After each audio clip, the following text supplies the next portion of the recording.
यहाँ मेदक में हमारे बहुत सारे माइनॉरिटी भाई हैं, उन सबको भी मैं सलाम करती हूँ और हमारे माइनॉरिटी भाई बहनों से यही गुजारिश करती हूँ कि जो तेलंगाना में जो इज्जत, जो हिस्सा, जो अपना हक हमें मिलना था पॉलिटिकली, जॉब्स वाइज अभी तक नहीं मिला। एजुकेशन वाइज बड़े साहब केसीआर साहब ने उन कोशिश किया, तालीम के वास्ते उन्होंने टिमरिस एक सेपरेट लगा के बहुत अच्छा उन्होंने सहूलियत किया, लेकिन बहुत और भी इश्यूज है जिनको हमें एड्रेस आज भी करना है। प्रोफेसर जयशंकर साहब हमेशा मुझे समझाते थे कि बेटी मैं उस्मानिया यूनिवर्सिटी में काम करता था, अब नीचे से लेकर ऊपर मैं जब तक मेरे क्लासरूम पहुंचता था तब तक आधी बार मैं सलाम करता था, आधी बार नमस्ते करता था। उतने सारे एम्प्लॉयज माइनॉरिटी के गवर्नमेंट में थे, हुकूमत में थे, लेकिन आज वो 5% से भी कम हो गए। तो उनके हक के वास्ते आपको लड़ना है, ये हमेशा सीख मुझे प्रोफेसर जयशंकर साहब देते थे।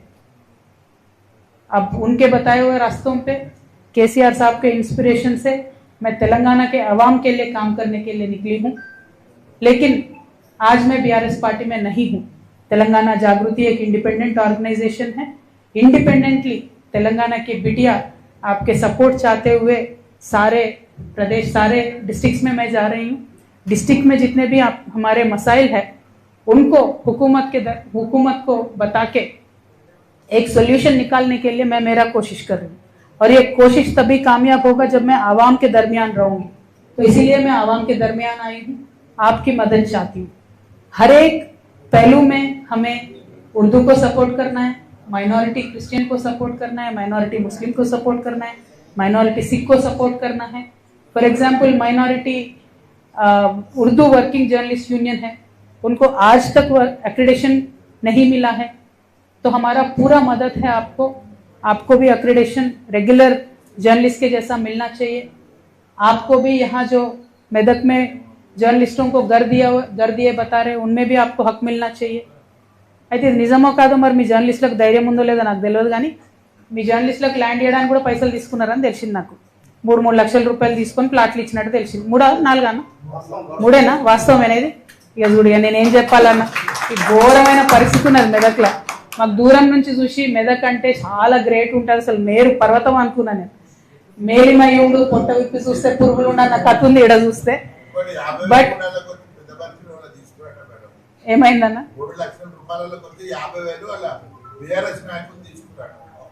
ఇక నేను ఎంత చెప్పాలన్నా ఇది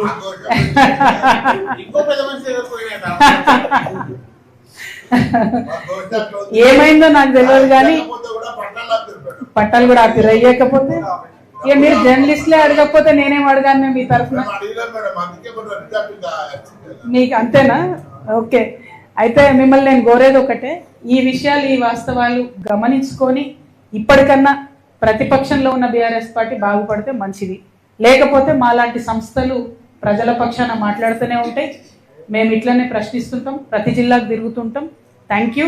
జై తెలంగాణ, జై జాగృతి।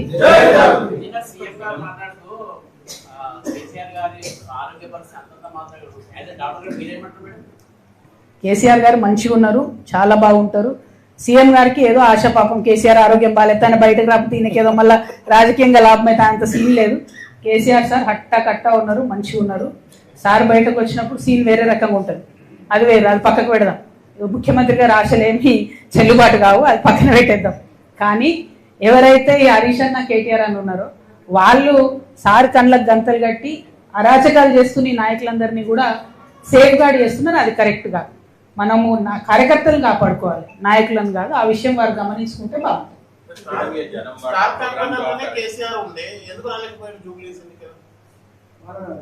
నేను బీఆర్ఎస్ పార్టీ లేని బ్రదర్, అది వాళ్ళనే అడగాలి।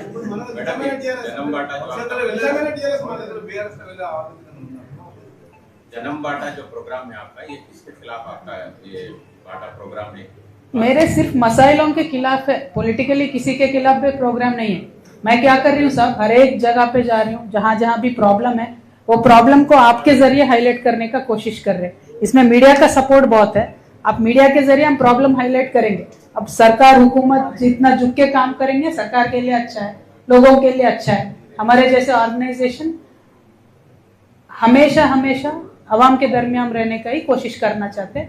उसी में ये जन्म बाटा प्रोग्राम लिए। Thank you. చెప్పిన కదా కేసీఆర్ గారు తండ్రిగా పిలిస్తే ఖచ్చితంగా పోతా, రాజకీయంగా పిలిస్తే ఎట్టి పరిస్థితులలో పోను. ఏ పార్టీలకు నేను ఎందుకు పోతాను? న్యాచురల్లీ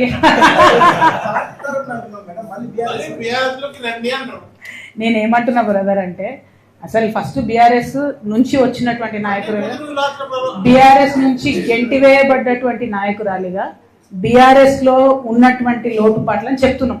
సరి చేసుకుంటే ఎవరికి మంచిది? తెలంగాణ బిడ్డలకు, తెలంగాణ కార్యకర్తలకు, బీఆర్ఎస్ లో పనిచేసిన కార్యకర్తలకు మంచిది కాబట్టి చెప్తున్నాం. సరి చేసుకోలేదు అనుకోండి, జూబ్లీహిల్స్ లాంటి రిజల్ట్ రిపీట్ అవుతా ఉంటది. దానివల్ల నష్టం ఎవరికి? తెలంగాణ ప్రజలకి. ఓకే, కాబట్టి బీఆర్ఎస్ అనుకున్న స్థాయిలో ప్రజల మధ్యలోకి వచ్చి పర్ఫామ్ చేయలేకపోతే మాలాంటి సంస్థలు ప్రజలకు అండగా నిలబడతాం. మేమే ప్రధాన ప్రతిపక్షంగా ఎదిగే అవకాశం కూడా ఉన్నది. Thank you. జై తెలంగాణ, జై తెలంగాణ.